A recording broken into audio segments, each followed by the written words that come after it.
ಸನ್ಮಾನ್ಯ ಶ್ರೀ ಸಿದ್ದರಾಮಯ್ಯನವರು ಮುಖ್ಯಮಂತ್ರಿಗಳು ಕನಕಗಿರಿ ತಹಶೀಲ್ದಾರ್ ಮೂಲಕ ವಿಷಯ ಧಾರವಾಡ ಜಿಲ್ಲೆಯ ಹುಬ್ಬಳ್ಳಿ ತಾಲೂಕಿನ ಇನಾಂ ವಿರಾಪುರ ಗ್ರಾಮದಲ್ಲಿ ಮರ್ಯಾದಾ ಹತ್ಯೆ ನಡೆಸಿದ ಮತ್ತು ಈ ಕೊಲೆಗೆ ಪ್ರಚೋದನೆ ನೀಡಿದವರ ವಿರುದ್ಧ ಸೂಕ್ತ ಕಾನೂನು ಕ್ರಮ ತೆಗೆದುಕೊಳ್ಳಲು ಮನವಿ. ಮಾನ್ಯರೇ, ಮೇಲಿನ ವಿಷಯಕ್ಕೆ ಸಂಬಂಧಿಸಿದಂತೆ ಕರ್ನಾಟಕ ಪ್ರಗತಿಪರ ಸಂಘಟನೆಗಳ ಒಕ್ಕೂಟದ ಕನಕಗಿರಿ ತಾಲೂಕು ಪದಾಧಿಕಾರಿಗಳಾದ ನಾವುಗಳು ಈ ಮೂಲಕ ತಮ್ಮಲ್ಲಿ ಮನವಿ ಸಲ್ಲಿಸುವುದೇನೆಂದರೆ, ಧಾರವಾಡ ಜಿಲ್ಲೆಯ ಹುಬ್ಬಳ್ಳಿ ತಾಲೂಕಿನ ಇನಾಂ ವಿರಾಪುರ ಗ್ರಾಮದ ವಿವೇಕಾನಂದ ಮತ್ತು ಮಾನ್ಯ ಇಬ್ಬರು ಪ್ರೇಮಿಗಳು ಪ್ರೀತಿಸಿ ಮಾನ್ಯಾಳ ಮನೆಯವರ ವಿರೋಧದ ನಡುವೆ ಸುಮಾರು 8 ತಿಂಗಳ ಹಿಂದೆ ಮದುವೆಯಾಗಿದ್ದರು. ಇದೇ ಡಿಸೆಂಬರ್ 8ರಂದು ಇನಾಂಪುರಕ್ಕೆ ಬಂದಿದ್ದರು. ಮಾನ್ಯಾಳ ಕುಟುಂಬದವರಿಗೆ ಊರಿನ ಜನರು ಕುಮ್ಮಕ್ಕು ನೀಡಿದ್ದರಿಂದಾಗಿ ಅವರು ತಮ್ಮ 7 ತಿಂಗಳ ಸ್ವಂತ ಮಗಳನ್ನು ಕೊಚ್ಚಿ ಕೊಲೆ ಮಾಡಿದ್ದಾರೆ. ಕೊಲೆ ನಡೆಯುವ ಸಂದರ್ಭದಲ್ಲಿ ಮಾನ್ಯ ನನ್ನನ್ನು ಕಾಪಾಡಿ ಎಂದು ಅಂಗಲಾಚಿದ್ದರು. ಯಾರೂ ಕೂಡ ಸಹಾಯಕ್ಕೆ ಬರದೇ ಇರುವುದು ಮನ ಕೊರುಕುವ, ತಲೆ ತಗ್ಗಿಸುವಂತಹ ವಿಷಯ. ವಿಪರ್ಯಾಸವೆಂದರೆ ಅಂತರ್ಜಾತಿ ವಿವಾಹಗಳನ್ನು ಒಪ್ಪಲಾರದ ಜಾತೀಯತೆಯ ರೋಗಪೀಡಿತ ಮನೋಸ್ಥಿತಿ ವಿಜ್ಞಾನ ಯುಗದಲ್ಲೂ ಮುಂದುವರೆದಿದೆ ಮತ್ತು ಹೆಚ್ಚಾಗುತ್ತಲೇ ಇದೆ.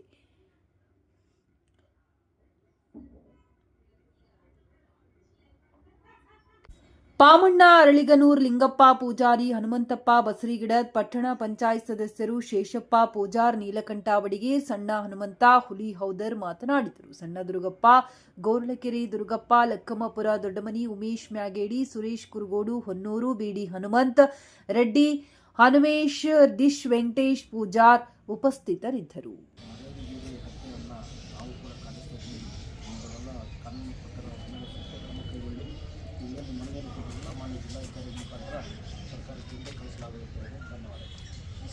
ಮರ್ಯಾದತ್ತೆಗಳು ಕೂಡ ಅತಿ ಹೆಚ್ಚಾಗ್ತಿದ್ದಾವೆ. ಇವತ್ತು ಮರ್ಯಾದತ್ತೆಯಲ್ಲಿ ಸ್ವಂತ ತಂದೆ ತಾಯಿಯನ್ನ ಮಗಳನ್ನ ಬರ್ಬರವಾಗಿ ಹತ್ಯೆ ಮಾಡ್ತಕ್ಕಂಥದ್ದು ಮತ್ತು ಅಣ್ಣ ತಮ್ಮಂದ್ರ ಸೋದರರು ಬರ್ಬರವಾಗಿ ಮಹಿಳೆಯನ್ನು ಹತ್ಯೆ ಮಾಡ್ತಕ್ಕಂಥದ್ದು ಘಟನೆಗಳು ನಮ್ಮ ಮುಂದಿದ್ದಾವೆ. ಇಂಥ ಒಂದು ಘಟನೆಗಳು ಮರುಕಳಿಸಬಾರ್ದು ಅನ್ನುವಂಥ ನಿಟ್ಟಿನಲ್ಲಿ ನಾವೆಲ್ಲರೂ ಕೂಡ ಈ ಒಂದು ಹೋರಾಟವನ್ನು ದೊಡ್ಡ ಮಟ್ಟದಲ್ಲಿ ಮಾಡಬೇಕಾಗಿದೆ. ಈ ಹೋರಾಟಕ್ಕೆ ಎಲ್ಲ ಸಮಾಜದವರು ಎಲ್ಲ ನನ್ನನ್ನು ಒಂದು ಸಹಪಾಠಿಗಳು ಬಂದು ಈ ಹೋರಾಟವನ್ನು ಯಶಸ್ವಿ ಮಾಡ್ತಾ ಇದ್ದಾರೆ. ತಮ್ಮೆಲ್ಲರೂ ಕೂಡ ನಾನು ಹೃದಯಪೂರ್ವಕವಾಗಿ ಧನ್ಯವಾದ ತಿಳಿಸಲಿಕ್ಕೆ ಬಯಸ್ತಾ ಇದ್ದೇನೆ.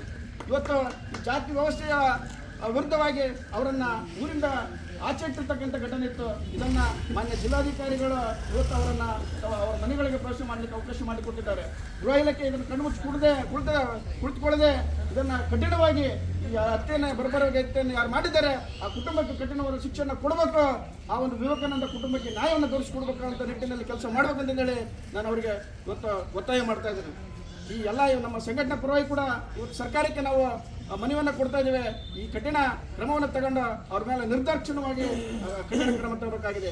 ನೇಹ ಅನ್ನುವಂಥ ವಿದ್ಯಾರ್ಥಿ ಹತ್ಯೆ ಇದ್ದು ಬಿಜಾಪುರದಲ್ಲಿ ಹುಬ್ಬಳ್ಳಿಯಲ್ಲಿ ದೊಡ್ಡ ಮಟ್ಟದಲ್ಲಿ ಹೋರಾಟಗಳು ನಡೆದವು. ಆದರೆ ದಲಿತ ಅನ್ನುವಂಥ ಕಾರಣಕ್ಕಾಗಿ ಮಾನ್ಯಳ ಹತ್ಯೆ ಇಡೀ ರಾಜ್ಯದಲ್ಲಿ ಇಡೀ ದೇಶದಲ್ಲಿ ಒಂದು ಸ್ವಲ್ಪ ಮಟ್ಟದ ಮಾತ್ರ ಹೋರಾಟಗಳು ಇವತ್ತು ಬರ್ತದೆ. ಕಾರಣ ಜಾತಿ ಅನ್ನುವಂಥದ್ದು, ಧರ್ಮ ಅನ್ನುವಂಥದ್ದು. ಈ ದೇಶದಲ್ಲಿ ಜಾತಿ ಧರ್ಮ ಯಾವತ್ತು ಹೋಗುತ್ತೆ ಅವತ್ತು ಈ ದೇಶ ವಿಶ್ವ ರಾಷ್ಟ್ರ ಆಗಲಿಕ್ಕೆ ಸಾಧ್ಯ ಅನ್ನುವಂಥ ಮಾತುಗಳನ್ನು ಇಲ್ಲಿ ತಿಳಿಸ್ಲಿಕ್ಕೆ ಬಯಸ್ತಿದ್ದೇನೆ. ಬರೀ ವಿಶ್ವಗುರು ಅಂತ ಸಾಲದು ಈ ದೇಶದಲ್ಲಿರ್ತಕ್ಕಂಥ ಎಲ್ಲ ನನ್ನ ದಲಿತರನ್ನ ಮತ್ತು ಹಿಂದುಳಿದವರನ್ನ ಅಲ್ಪಸಂಖ್ಯಾತರನ್ನ ಈ ದೇಶದ ಸರ್ವರನ್ನ ಸಮಾನವಾಗಿ ಕಂಡಾಗ ಮಾತ್ರ ಈ ದೇಶಕ್ಕೆ ಒಂದು ವಿಶ್ವಗುರು ಆಗಲಿಕ್ಕೆ ಸಾಧ್ಯ ಅನ್ನುವಂಥದ್ದನ್ನು ಮಾತುಗಳನ್ನು ನಾನು ಈ ಮೂಲಕ ತಮಗೆ ತಿಳಿಸ್ಲಿಕ್ಕೆ ಬಯಸ್ತಾ ಇದ್ದೇನೆ. ಹಾಗಾಗಿ ನಾವೆಲ್ಲರೂ ಕೂಡ ಸಮಾನ ಮನಸ್ಕರು. ಒಟ್ಟು ಎಲ್ಲೆಲ್ಲಿ ಜಾತಿ ವ್ಯವಸ್ಥೆ ಇದೆ, ಎಲ್ಲೆಲ್ಲಿ ಧರ್ಮ ಆಧಾರಿತ ಹಲ್ಲೆಗಳು ನಡೀತವೆ, ದಾಳಿಗಳು ನಡೀತವೆ, ಅವೆಲ್ಲರನ್ನ ನಾವು ಸಮಾನವಾಗಿ ಖಂಡಿಸಬೇಕಾಗಿದೆ. ಅದೆಲ್ಲ ಆ ಕೆಲಸಗಳನ್ನು ನಾವು ಮಾಡೋಣ ಅಂತ ಹೇಳ್ತಾ ನನಗೆ ಮಾತಾಡಲಿಕ್ಕೆ ಅವಕಾಶ ಮಾಡಿಕೊಟ್ಟಂತ ತಮ್ಮೆಲ್ಲರಿಗೂ ವಂದಿಸಿ ನನ್ನ ಎರಡು ಮಾತನ್ನು ಮುಗಿಸ್ತೇನೆ. ಧನ್ಯವಾದ. ಮಾನ್ಯ ಎನ್ನುವಂಥ ಹುಡುಗಿಯ ತಂದೆ ವಿವೇಕಾನಂದ ಎನ್ನುವಂಥ ಮಾದಿಗ ಸಮುದಾಯಕ್ಕೆ ಸೇರಿರ್ತಕ್ಕಂಥ ವಿದ್ಯಾರ್ಥಿಯ ವಿದ್ಯಾಭ್ಯಾಸದ ಬಗ್ಗೆ ಮಾನ್ಯಳ ತಂದೆ ಪದೇ ಹೇಳ್ತಿರ್ತಾನೆ. ಏನಂತ, ಕೆಳಜಾತಿಯಲ್ಲಿ ಹುಟ್ಟಿರ್ತಕ್ಕಂಥ ಒಬ್ಬ ಹುಡುಗ ವಿದ್ಯಾರ್ಥಿ ಅತ್ಯಂತ ಉನ್ನತ ಶ್ರೇಣಿಯ ಮಟ್ಟದಲ್ಲಿ ವಿದ್ಯಾಭ್ಯಾಸ ಮಾಡ್ತಿದ್ದಾನೆ, ಮುಂದೊಂದು ದಿನದಲ್ಲಿ ದೊಡ್ಡ ನೌಕರಿ ಏರುವಂಥ ಕೆಲಸ ಮಾಡ್ತಾನೆ ಅಂತೇಳಿ ಮನೆಯಲ್ಲಿ ಕುಂದಿಸ್ಕೊಂಡು ಮಗಳ ಮುಂದೆ ವಿವೇಕಾನಂದ ಯಾವ ಮಟ್ಟದಲ್ಲಿ ವಿದ್ಯಾಭ್ಯಾಸ ಮಾಡ್ತಾನೆ, ಯಾವ ಸಮಾಜದಲ್ಲಿ ಹುಟ್ಟಿದ್ದಾನೆ, ಅವನ ಯೋಗ್ಯತೆ ಏನು ಅನ್ನುವಂಥದ್ದನ್ನು ವಿವರಿಸ್ತಿರ್ಬೇಕಾದ್ರೆ ಆ ಮಗಳಿಗೆ ವಿವೇಕಾನಂದನ ಮೇಲೆ ಪ್ರೀತಿ ಬರುತ್ತೆ. ಹಂಗಾಗಿ ತಂದಿನೇ ಕುಂತ್ಕೊಂಡು ಆ ಹುಡುಗನ ಹೊಗಳಿ ಪ್ರೀತಿ ಹುಟ್ಟುವಂತೆ ಮಾಡಿ, ಅದು ಒಳ್ಳೆ ಕೆಲಸನೇ ಪ್ರೀತಿ ಹುಟ್ಟಿದ್ದು. ಬಟ್ ಪ್ರೀತಿಸಿ ಮದುವೆ ಆದಮೇಲೆ ಅದನ್ನು ಒಪ್ಪಿಕೊಂಡ್ಬಿಟ್ಟಿದ್ರೆ ಭಾಳ ಒಳ್ಳೇದಾಗ್ತಿತ್ತು ಆ ಮನುಷ್ಯನಿಗೆ. ಸೊ ಅವನು ಒಪ್ಪುವಂಥ ಮನಸ್ಥಿತಿ ಇತ್ತು ಕೂಡ. ಆ ಮನುಷ್ಯನಿಗೆ ಮಗಳ ಪ್ರೀತಿಯನ್ನು ಒಪ್ಪುವಂಥದ್ದಿದ್ದಾಗಿ ಡಿಸೆಂಬರ್ 8ನೇ ತಾರೀಕಿಗೆ ಅವರು ಇನಾಮ್ ಯುವರಾಪುರಕ್ಕೆ ಬರ್ತಾರೆ. ಸೊ 1 ವರ್ಷಗಳ ಕಾಲ ಬೇರೆ ಬೇರೆ ಕಡೆ ಸಂಬಂಧಿಕರ ಹತ್ರ ಸುತ್ತಾಡ್ತಾರೆ. ಆಯಮ್ಮ ಪ್ರೆಗ್ನೆಂಟ್ ಆಗ್ತಾಳೆ. ಪ್ರೆಗ್ನೆಂಟ್ ಆದಮೇಲೆ ಆಸ್ಪತ್ರೆಗೆ ತೋರಿಸ್ಬೇಕಾಗತ್ತೆ, ಮತ್ತು ವಿವಿಧ ಕಾರ್ಯಕ್ರಮಗಳು ಕೂಡ ಮಾಡಬೇಕಾಗತ್ತೆ. ಆ ಕಾರಣಕ್ಕೆ ಅವನು 8ನೇ ತಾರೀಕಿಗೆ ಊರಿಗೆ ಬರ್ತಾನೆ. 8ನೇ ತಾರೀಕಿಗೆ ಊರಿಗೆ ಬಂದಮೇಲೆ 21ರವರೆಗೂ ಕೂಡ ಆತನ ತಂದೆದು ಯಾವುದೇ ತಕರಾರು ಇರಲ್ಲ. ಆತ ಲಿಂಗಾಯತ ಸಮುದಾಯಕ್ಕೆ ಸೇರಿದ್ರಿಂದ ಅಲ್ಲಿಯ ಜನ ಆತನಿಗೆ ಪ್ರಚೋದನೆ ಕೊಡ್ತಾರೆ. ನಿನ್ನ ಮಗಳು ಮಾದಿಗ ಸಮುದಾಯಕ್ಕೆ ಸೇರಿರ್ತಕ್ಕಂಥ ಒಬ್ಬ ಹುಡುಗನ ಮದುವೆಯಾಗಿ ಮತ್ತೆ ನಿನ್ನೂರಿಗೆ ಬಂದು ಇಲ್ಲಿ ರಾಜಾರೋಷವಾಗಿ ಸುತ್ತಾಡ್ತಾರ, ನೀನೇನು ಮಾಡ್ತಿದ್ದಿ, ನೀನು ಗಂಡ್ಮಗನಾಗಿ ಹುಟ್ಟಿದ್ದಕ್ಕೆ ಏನು ಸ್ವಾರ್ಥ ಅಂತೇಳಿ ಆ ಮನುಷ್ಯನಿಗೆ ಪ್ರಚೋದನೆ ಮಾಡ್ತಾರೆ. ಪ್ರಚೋದನೆಗೆ ಒಳಗಾಗಿರ್ತಕ್ಕಂಥ ಮಾನ್ಯಳ ತಂದೆ ಸುಮಾರು ಒಂದು 10-15 ದಿನ ಸುಮ್ಕೆ ಇದ್ದು, 1 ದಿನ 2 ದಿನ ಸುಮ್ಕೆ ಪಾಪ ಯಾರೋ ಮಾತಾಡ್ತಾರ ಸುಮ್ಕೆ ಹೋಗ್ಬಿಡ್ತಾನೆ. ಆತ ಪ್ರಚೋದನೆಯನ್ನು ತಡೆಯೋಕ್ಕಾಗ್ದೇ 21ನೇ ತಾರೀಕಿಗೆ ಆತ ತನ್ನ ತಾಳ್ಮೆಯನ್ನು ಕಳ್ಕೊಂಡು ಅವ್ರ ಮನೆಗೆ ಹೋಗಿ ಇಡೀ ಮನೆಯನ್ನು ಕೊಚ್ಚಿ ಕೊಲೆ ಮಾಡಬೇಕು ಅನ್ನುವಂಥ ಉದ್ದೇಶದಿಂದ ಹೋಗಿ ಕೈ ಸಿಕ್ಕರನ್ನೆಲ್ಲ ಕಡ್ದಾಕ್ತಾನೆ. ವಿವೇಕಾನಂದ ಬಹುಶಃ ಅವತ್ತು ಮನೆಯಲ್ಲಿ ಇರಲ್ಲ. ಮಾನ್ಯಳನ ಮನಸ್ಸಿಗೆ ಬಂದಂಗೆ ಕಡ್ದು ಸಾಯಿಸ್ಬಿಟ್ಟಿನಿ ಅಂತೇಳಿ ಮನೆಗೆ ಹೋಗ್ಕೊಂಡು ವಿವೇಕಾನಂದನ ತಂದಿನ, ವಿವೇಕಾನಂದನ ತಂಗಿನ, ವಿವೇಕಾನಂದನ ತಾಯಿನ ಮನಸ್ಸಿಗೆ ಬಂದಂಗೆ ಕೊಡ್ಲಿಕ್ಕೆ ಕಡಿತಾನೆ. ಅವರೆಲ್ಲ ಸತ್ತೋಗ್ಬಿಟ್ಟಾರೆ ಅಂತೇಳಿ ಕೈ ಬಿಟ್ಟು ಒಂದು 6 ವರ್ಷದ ಮಗು ಇರುತ್ತೆ ಆ ಮನ್ಯಾಗ.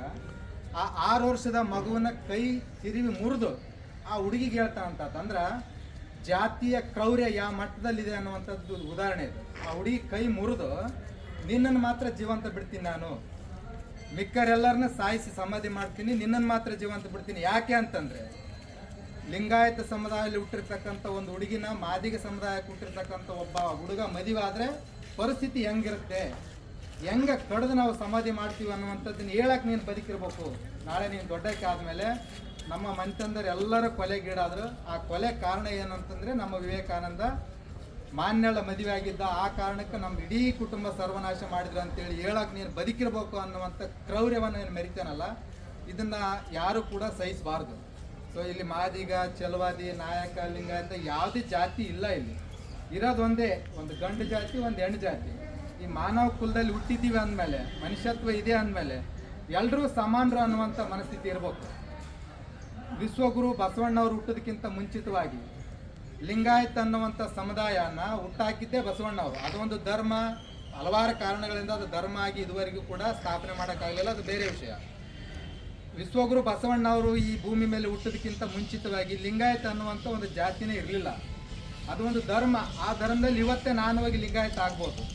ಉದಾಹರಣೆಗೆ ನಮ್ಮ ಗಂಗಾವತಿಯಲ್ಲಿ CS ನಾರಾಯಣ ಅಂತೇಳಿ ಮಾದಿಗ ಸಮುದಾಯಕ್ಕೆ ಸೇರಿದ್ರು ಕೂಡ ಲಿಂಗಾಯತ ಧರ್ಮವನ್ನು ಪಾಲನೆ ಮಾಡಿ ಇವತ್ತು ಅವರು ಲಿಂಗಾಯತರಾಗ್ಯಾರ. ಅವ್ರ ಸ್ವಸ್ಥರೆಲ್ಲರೂ ಕೂಡ ಲಿಂಗಾಯತರು. ಅವ್ರು ತಿಳ್ಕೊಂಡಿರ್ತಕ್ಕಂಥ ಬಸವಣ್ಣನ ತತ್ವಗಳನ್ನು ಬೇರೆ ಯಾವ ಲಿಂಗಾಯತ ಮಠಾಧೀಶರು ಕೂಡ ತಿಳ್ಕೊಂಡಿಲ್ಲ. ಆ ಪ್ರಮಾಣದಲ್ಲಿ ಬಸವಣ್ಣ ಅವರು ನಮ್ಮೆಲ್ಲರೂ ಕೂಡ ಕಲಿಸಿ ಹೋಗಿದ್ದಾರೆ. ಹಂಗಾಗಿ ಲಿಂಗಾಯತ ಅನ್ನುವಂಥದ್ದು ಏನೋ ಒಂದು ಧರ್ಮ ಇದೆ.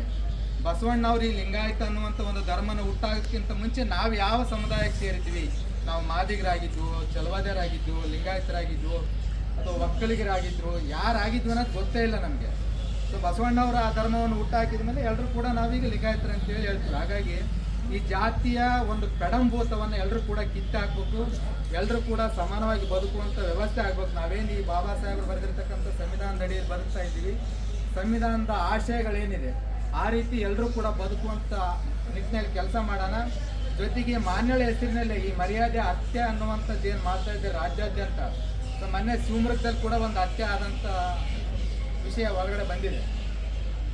ನೀಲಕಂಠ ಬಡಿಗೇರ್ ಹೇಳ್ದಂಗೆ ಹುಬ್ಳಿಯಲ್ಲಿ ಸ್ನೇಹ ಅನ್ನುವಂಥ ಹುಡುಗಿಯ ಹತ್ಯೆ ಆದಾಗ ಕೊಲೆ ಮಾಡಿರೋನು ಮುಸ್ಲಿಂ, ಕೊಲೆ ಆಗಿರೋ ಹುಡುಗಿ ಹಿಂದೂ ಅನ್ನೋ ಕಾರಣಕ್ಕೆ ಇಡೀ ದೇಶಾದ್ಯಂತ ದೊಡ್ಡ ಮಟ್ಟದ ಪ್ರತಿಭಟನೆಗಳಾದವು. ಅಲ್ಲೇ ಸತ್ತಿರ್ತಕ್ಕಂಥದ್ದು ಒಂದು ಹೆಣ್ಣು ಜೀವ, ಇಲ್ಲೇ ಸತ್ತಿರ್ತಕ್ಕಂಥದ್ದು ಒಂದು ಹೆಣ್ಣು ಜೀವ. ಈ ಕೊಲೆಗಳನ್ನು ಕೂಡ ಜಾತಿಯ ಆಧಾರದ ಮೇಲೆ, ಧರ್ಮದ ಆಧಾರದ ಮೇಲೆ ವಿಂಗಡಣೆ ಮಾಡಿ ಅವ್ರಿಗೊಂದು ನ್ಯಾಯ ಇವ್ರಿಗೊಂದು ನ್ಯಾಯ ಅನ್ನುವಂಥದ್ದನ್ನು ಯಾರು ಕೂಡ ಮಾಡಬಾರ್ದು. ಕೊಲೆನೇ, ಅದು ಯಾರೇ ಮಾಡಿದ್ರು ಕೊಲೆಯನ್ನು ವಿರೋಧಿಸಬೇಕು.